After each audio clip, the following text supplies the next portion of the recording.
Hi, my name is Kathy B, and welcome to the podcast. This is Be Blessed, Be a Blessing. I am a person who is a heart-centered, get my heart going this week, heart-centered entrepreneur, business person who's looking for other heart-centered entrepreneurs and business-centered people to form relationships with because I believe in missions, people helping people, and I believe that we all get together, we can help each other with our gifts, our God given gifts, then we can change the world. We can create the harmony, peace, because that's my vision to see a world of peace and harmony and love. What's it going to take? Well, it's going to take my part to build a tribe. Yeah, this is what I'm looking for, a tribe, a group of people that want to grow a business, that want to grow relationships, that want to get to know, like, and trust people, to get to know people on a deeper level. And we go to a lot of these events, and they're great. And I love Zoom because, especially when we have the breakout rooms, so you get to know people.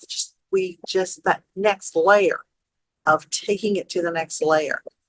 There's a gentleman who his organization does. They allow you to take it to the next layer to get to know people, and he teaches people real quickly how to make that happen. And I appreciate him for that. I'm going to look a little more into what he does, and maybe I can have him come on the podcast and talk to me about what he does. And I met him through CEO Space, and he's got a different kind of a name. His first name's Ruke, Ruke. And if you see his name, or he has a company, an organization, he's done a fantastic job of people helping people. That's the other thing too, to call out names of people who are actually doing a fine job of working with people. Now, I wrote a book called Be Blessed and Be a Blessing.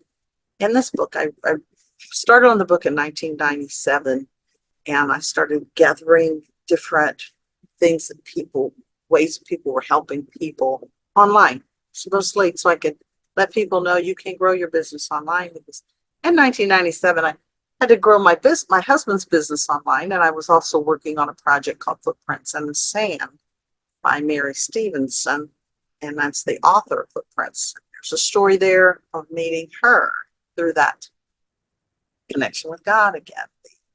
God, I would love to know who wrote this poem where it says on the bottom of an author unknown. And my mom gave me a copy of it, and I met her. I met her, and that is what my footsteps, my journey is about. Meeting Mary Stevenson, helping her become author known. It's quite a story, and it's going to be shared in another book coming up. A collage of different stories about mothers and the gifts they've given to their daughters. We'll be promoting that book coming out. It's coming out right before Mother's Day 2025.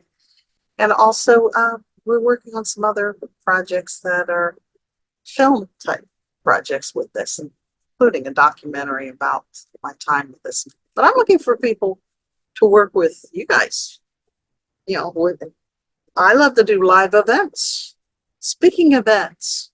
I love to do a lot of major projects and small projects. Just it's got to be done right. Plus, go online and basically doing a JV, joint venture. So, what stops some of us? You guys know that by now. I like to talk to you about the things that stop us, the things that are going to help us get there, so that we can think about it and clear out all of the garbage, so that that gift that we're given, we can fully utilize that gift. Because once we're able to utilize our gift, and that's what I call being blessed, then we're able to be a blessing to others. I also think of it as dream makers. And I'll do a talk about my favorite dream makers coming up here too.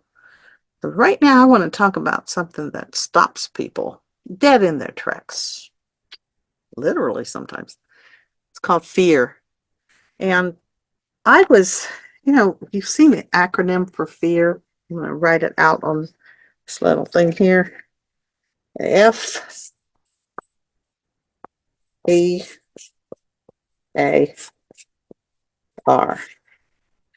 So the acronym for fear is, first word for the F, false. It's over here. False. Evidence. Right. Evidence. Read that. Okay, false, messed up evidence. And a lot of people say appears. I like to put assumed. Because we know what that means. That's how you and me. Assumed real. So we've got false evidence assumed real for fear. That word, might as well put it up on our board, even though I tried to butcher it,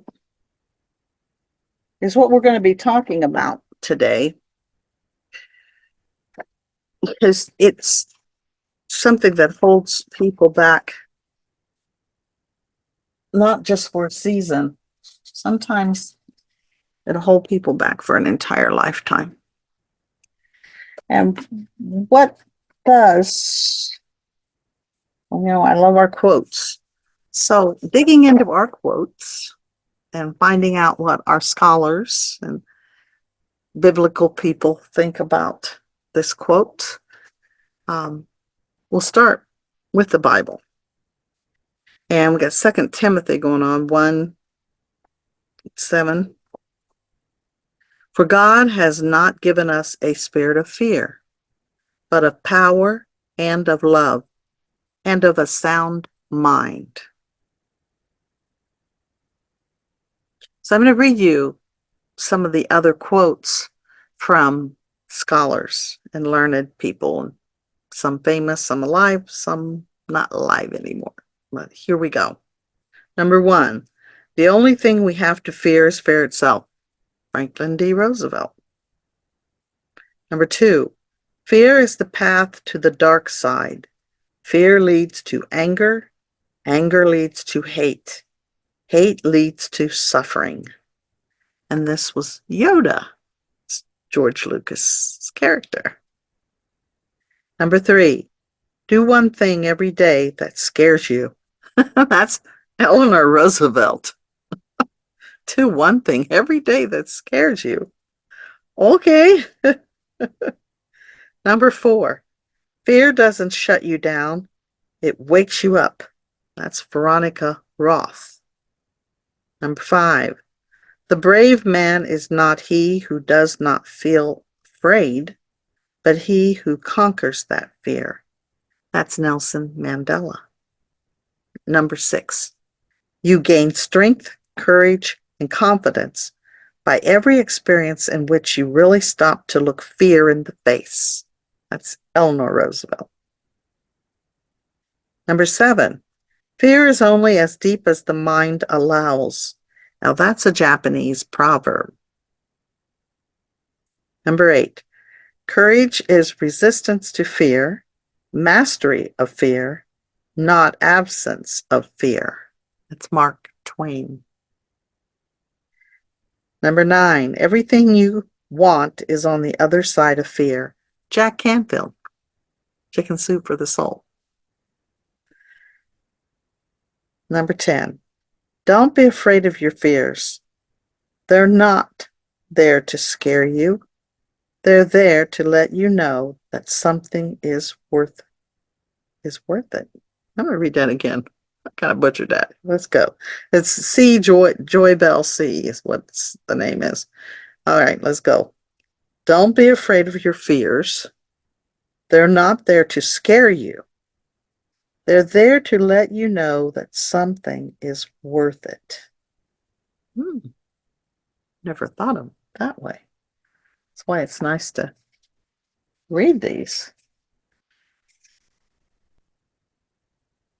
Now, keeping in mind, you might want to think about, what are your greatest fears? Are you afraid of speaking in public? Are you afraid of going to a new place that you've never been before? Are you afraid of what other people think about you? Now, some of these things that I bring up, like what other people think about you, if it's gotten you into a point where you're even afraid to even approach, let me ease your mind a little bit. Number one, it's none of your business what is in their head, what they are thinking about you. It's your business how you are conducting your life and what you do with it. And it's between you and God who's directing you. Those 5 A's again, that can help you get to that next level of where you need to go. If you're afraid to even step out of your house, then there are people who can help you with that fear to uncover what's going on, because that's a major problem. Remember, you're not the problem, but we did that one. You're the solution. God gives you the solution to the problem. But you can recognize there's a problem if you're afraid to even go outside. There's a phobia. And people need help, professional help with problems so that they can exist. They can function. They can do their dream. There's the fear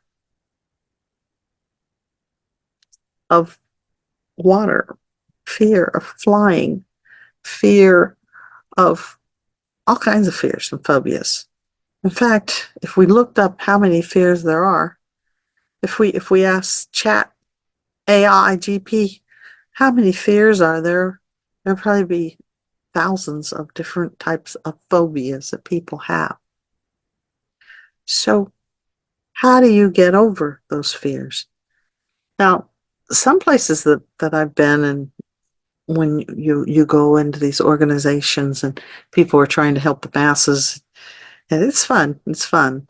But, or even with small groups and coaches and people who have been trained, some people will have you go back and think in your mind when you first ran into that problem that you had.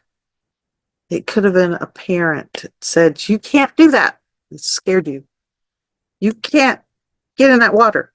You'll drown, because they were afraid, or maybe they watched someone drown, or they put that on you. And until you can get that released. Now, again, I use my 5 A's and I ask. So if I was a person who I've seen that in order to advance my career, I'd want to be able to speak videos, interview people, um, do a webinar so that I could get the information that I had in here and in here out to my people. And I say my people. We'll go over that too. Not everybody is in your tribe. And it's up to you to find your tribe members. As you see, that's what I'm doing now through the podcast. I'm giving you information, asking you to see if you like it and subscribe so that I can continue to see if I can help you, pull out of you what you want to do, what your dream is, and what your gift is, so that we can work with your gift and we can help you excel and get your gift out there to the world and be prosperous, happy, fulfilled, be a blessing to others. Just be blessed, be a blessing. The fear. that holds people back. So say, okay, I want to speak. There's a place that I tell you this, I'm a singer. If you guys have heard some of these podcasts, I started singing at 2 years old, my grandfather's church. I love singing. But when I was little, I didn't have the words. See, I'm singing at 2, so that's early. But the words to say to people, to explain what was in my head and in my heart, I remember not having those developed words, and what was coming out was stuttery and mushy and not right, and people would laugh. My siblings would laugh, and I didn't like that. So I knew if I sang, everything would be fine because I was working on it, developing it, and my mom even helped with harmonies, and so the other people were singing and they had the lead. I could sing harmony and help make your performance better and learn the words and sing on key, all kind of things. But in order to talk, in order to say what the song was about or announce things, I was very uncomfortable with that. And it wasn't until I I had my own groups on the road. And we just would song after song after song after song. There wasn't any, hi, how you guys doing out there? And this is a wonderful night and welcome to San Angelo. None of that. Oh no, it was just Kathy B, it's my band, and hit it, hit it, hit it, hit it, hit it, hit it, song, song, song. I came to California and I met the lady who wrote Footprints in the Sand, and I wanted to help her become known for her poem. So I knew that the internet was a key and the story had to get out there. So somebody had to tell the story. So I had to speak. I couldn't hide behind the music. I had to actually become a speaker. So I remember taking acting lessons, and I found a coach, an acting coach, but it wasn't what I was looking for. We were doing improv and things like that, and I was very uncomfortable with that situation because it required you to think about what next ahead of time, and to had in your heart wanted to be an actor, an actress, and that wasn't what I was looking for. My life was more consistent on, when the words to the song are the words to the song. If you write a song, you use those words. It's that kind of a thing. And the freelance stuff of everybody just being, and then getting really sad and crying. No, I'm the person who makes you happy, or I'll sing a sad song for you. So, but I'm not this person. Well, I found out that if I was singing at someone's funeral and they were very close to me, all I had to do is start crying. I couldn't sing anymore. Voice shut off.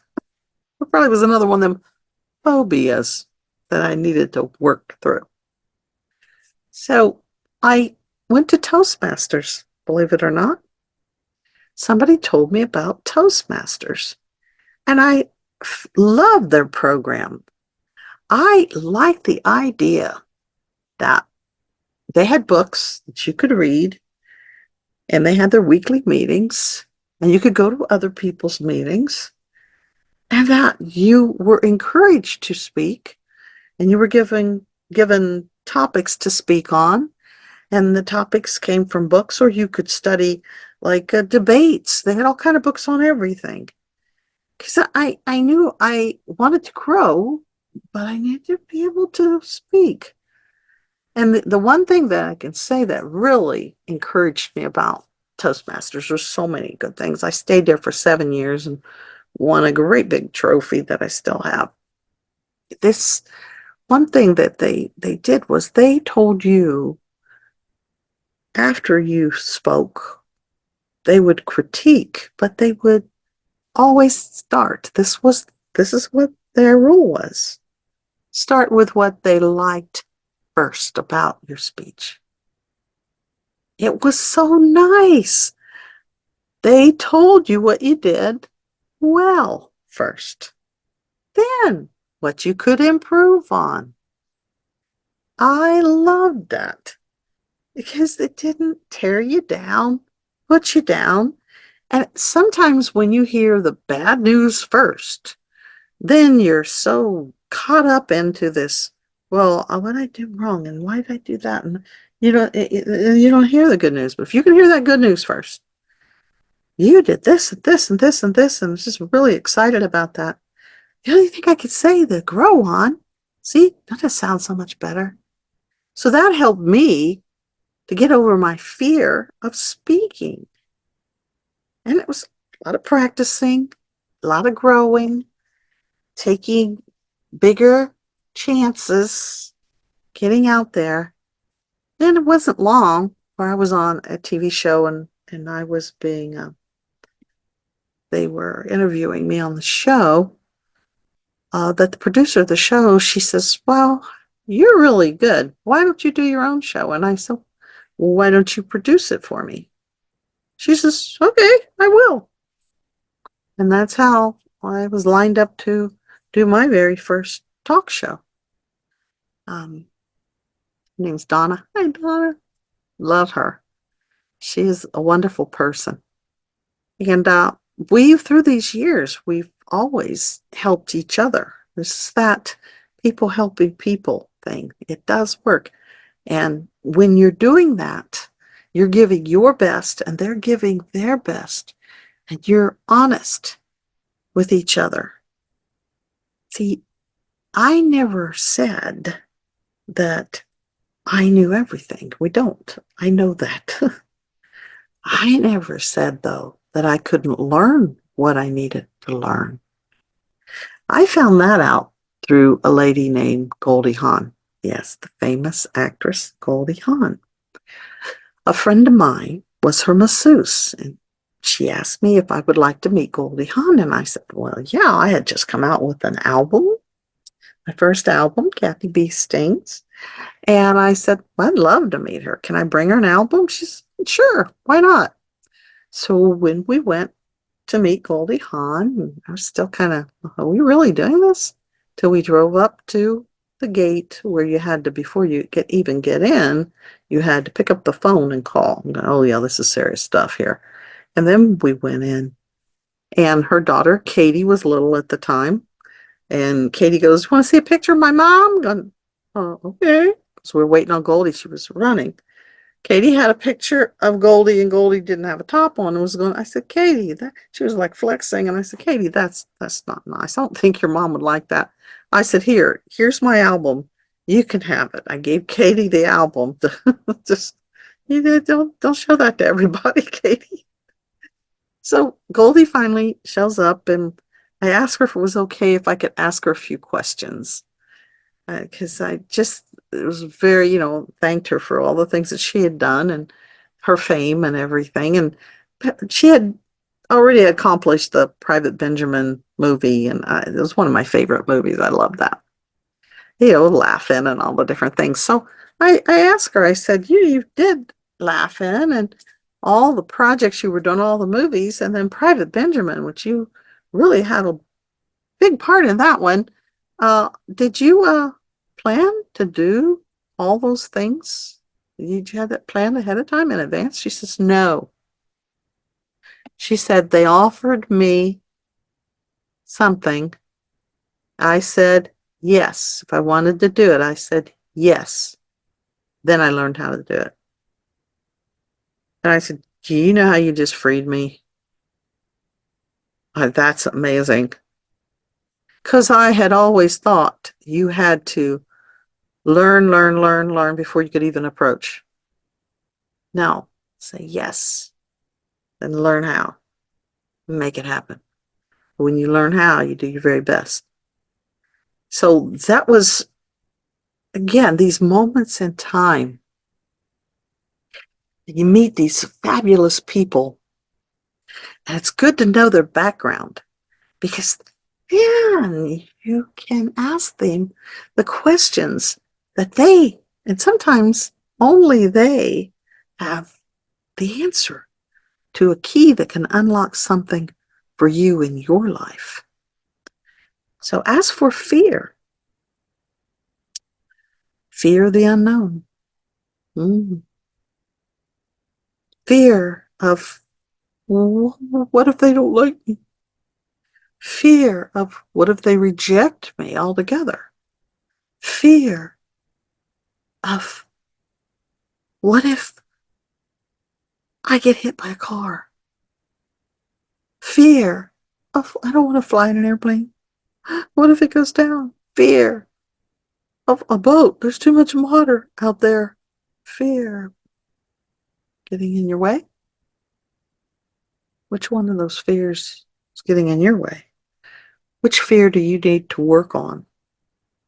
Which fear do you need to overcome? My name is Kathy B. I hope you like this. And if you do, please subscribe. And then at the bottom, when you see the little comments, let me know what you're afraid of. Let me know more than what you're afraid of, how you're going to overcome that fear, what you're going to do to correct that. What kind of help are you going to seek? You say your prayers, ask God. He'll answer. He'll send you somebody. Maybe I've been sent to help you with your fear. Yeah, when we write false evidence assumed real.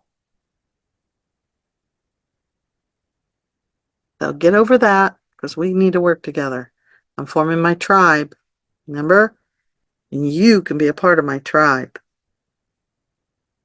You'll see information coming up on all the wonderful things that I'm getting ready to do for love, peace, unity. My name is Kathy B. Be blessed. Be a blessing.